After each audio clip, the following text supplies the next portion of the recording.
Hello, bookworms, and welcome back to Shiloh. Shiloh's made it. He's at the Preston's house, and he's recovering. Dad's about to come home, though, and Marty is trying to hatch a plan.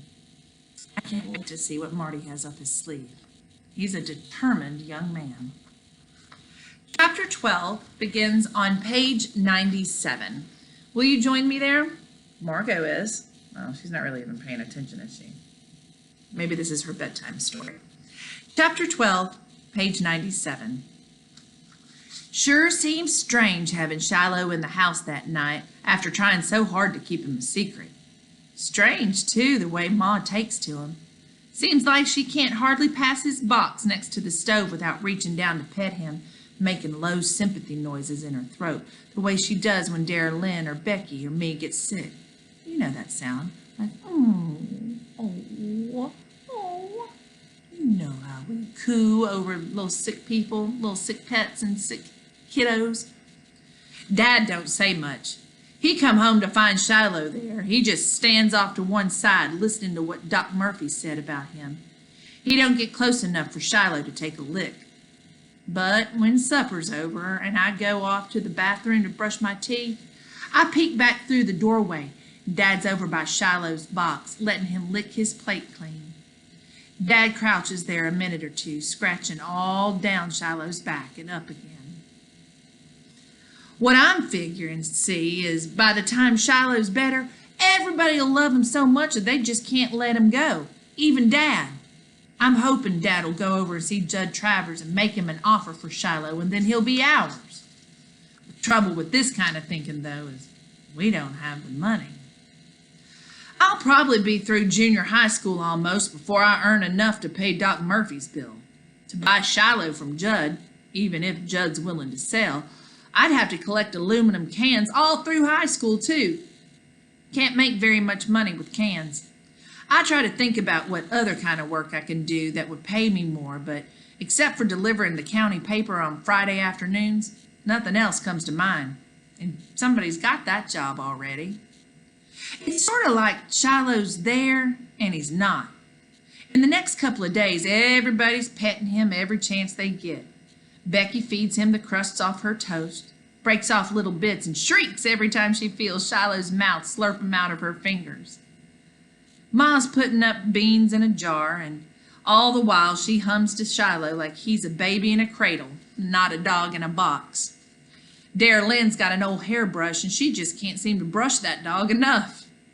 Even Dad sits down one evening and gets out every tick Shiloh's got on him. Takes a little dab of turpentine and rubs it on the tick's rear end, and the tick backs out of Shiloh's skin mighty quick. The thing that makes it seem like Shiloh's not there is that nobody, except me and Dara Lynn and Becky, talks about him.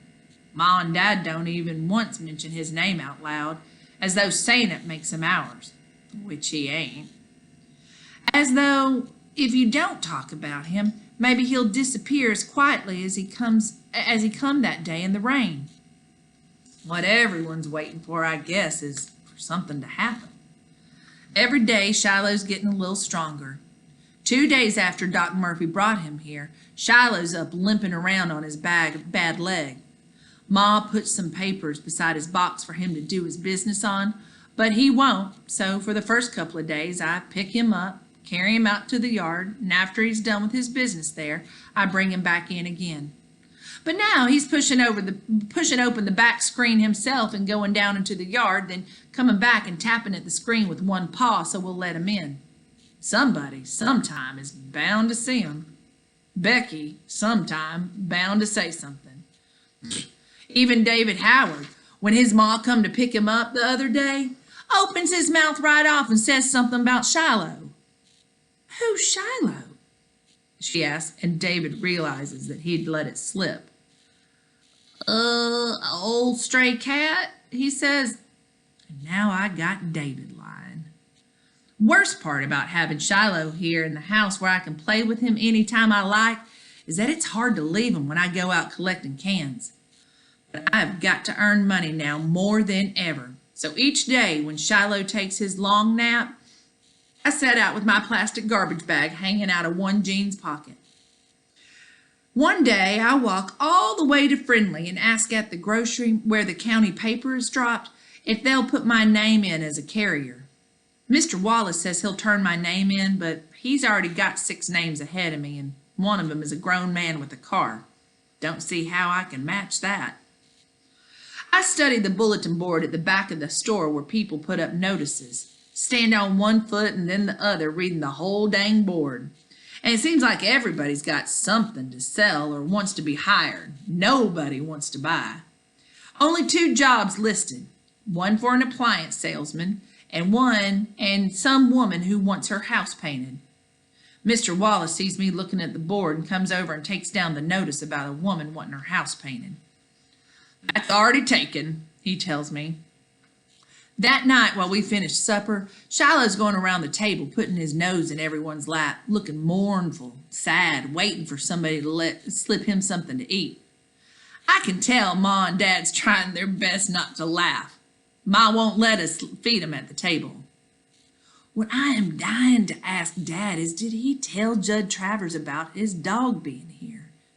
Dad don't mention it, so I don't ask. Maybe I don't want to know, I tell myself.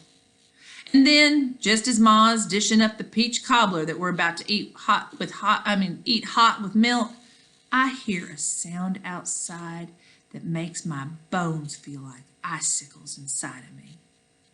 Shiloh hears it too, and I know right away what I think it is, because, Shiloh hears it too, and I know right away it's what I think it is, because Shiloh sticks his tail between his legs, puts his belly low to the floor, and climbs back into his box. Can you guess? Ma and Dad look at Shiloh. They look at each other. Then there's the slam of a truck door outside, footsteps on the ground, footsteps on the porch, and a rap, rap, rap, rap at the back door. Everybody stops eating, like we all just froze to death in our chairs. Dad gets up and turns on the porch light. There he is, Judd Travers, looking just as mean and nasty as I've ever seen him look. He don't even ask can he come in. He just opens the screen and steps inside. "Ray Preston," he says, "somebody told me you got my dog." Dad's looking serious. He nods and points towards the box by the stove. "Over there, Judd, but he's hurt. We've been taking care of him for you." Judd stares at Shiloh and then at Dad. "Well, I'll be danged," he says almost softly. "Somebody knows my dog's missing, takes him in, and don't even have the decency to tell me?"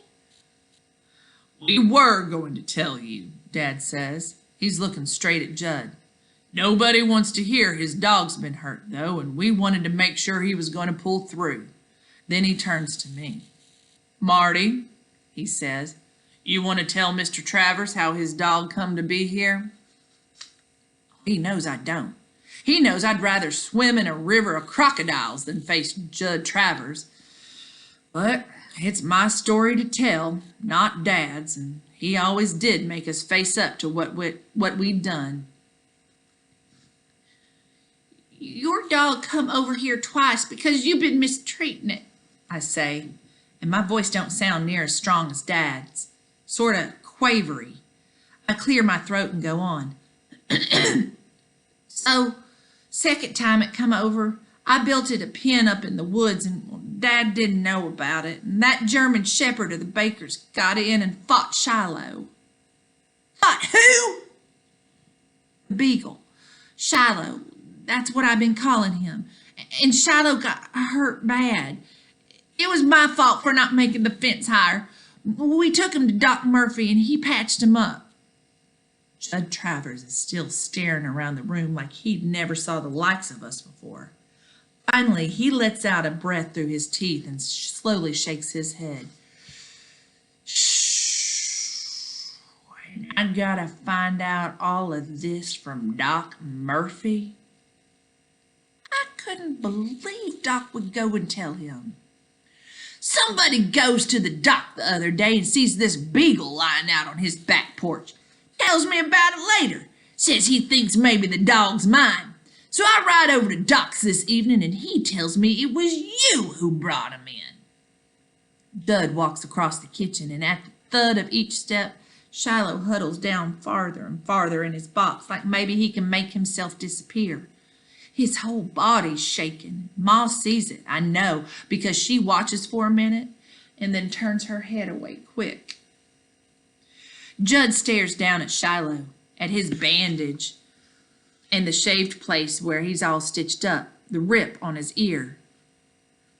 Look what you done to my dog, he yells at me, his eyes big and angry. I swallow. Nothing I can say to that. Travers squats down by the box. He puts out his hand and Shiloh leans away like he's gonna be hit. Now, if that don't prove the way he treats him, I don't know what would. But Judd's saying, I never mistreated my dogs. This one was shy when I got him, that's all. I sure never caused him an injury like this one. Would never have happened if you would have brought him back like I told you. I close my eyes. When I open them again, Judd's putting his hand on Shiloh's head, rough like, sort of patting him. You can tell that he ain't got much practice at being kind. Still, hard to prove that Shiloh wasn't mistreated before he got to Judd's. How do you go about proving something like that? It was wrong of Marty to pin up your dog, Judd, and we've already talked about that, Dad says. He's the one who's going to pay Doc Murphy for patching him up, and as soon as the dog is strong, we'll drive him over to your place. Why don't you let us keep him until then, in case he needs more care? Judd stands up again and looks at me. I stare back, but I don't say nothing. And then Ma can't take it any more. She says, Judd, Marty's got awful attached to that dog, and well, we'd like to know how much you want for it. Maybe we can scrape up the money to buy him. Judd looks at her like she's talking some kind of nonsense, like we're all getting crazier by the minute. That dog's not for sale, he says. Paid good money to get me a hunting dog, and he could be one of the best I ever had. You want to keep and feed him till he's better? Okay by me. But it's you that got him all tore up, and you paying the bill. But I want him back by Sunday.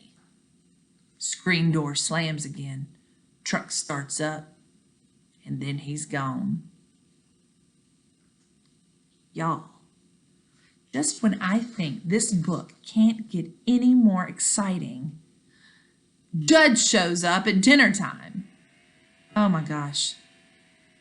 Marty and his family have Shiloh only until Sunday. That's not a lot of time. I wonder how Marty is going to plan to keep, well, I know he's planning to keep Shiloh. He's already said it. He's said it 100 times. But I wonder what that plan is. I know how to find out. Let's keep reading. I'll see you, chapter 13, really soon. Happy reading, guys.